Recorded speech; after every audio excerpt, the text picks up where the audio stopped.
Viral pneumonia, allergic rhinitis হওয়ার সম্ভাবনা থাকে। সেক্ষেত্রে আবু ইউসুফ একজন রেডিও প্রেমী। আজকের সময়ে যেখানে বাকিরা ব্যস্ত সামাজিক যোগাযোগ মাধ্যম নিয়ে, আবু ইউসুফ সেখানে পুরোটা সময় পার করেন রেডিও শুনে।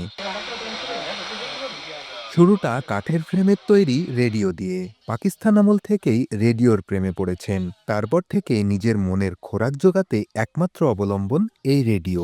বাড়ি, হাটে, দোকানে কিংবা অবসরে রেডিওই তার একমাত্র অবলম্বন। তবে বিচ্ছিন্ন নয় দুনিয়া থেকে। সময় ধরে বলতে পারেন কখন, কোথায়, কী অনুষ্ঠান সূচি রয়েছে।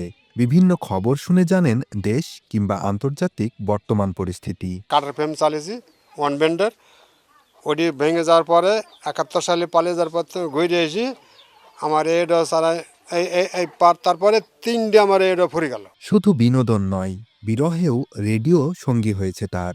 স্ত্রীর মৃত্যুর পর নিজেকে সামলাতে রেডিওকেই অবলম্বন করেছিলেন তিনি। বাড়িতে মোবাইল টিভি থাকলেও দেখেন না সেগুলো। আবু ইউসুফের রেডিও প্রেম গ্রামের সকলের কাছে দৃষ্টান্ত। সাদা মনের মানুষ হিসেবেও রয়েছে তার স্বীকৃতি। রেডিও প্রেমী আবু ইউসুফ মেহেরপুর সদর উপজেলার শোলমারী গ্রামের বাসিন্দা। সময় সংবাদ, মেহেরপুর।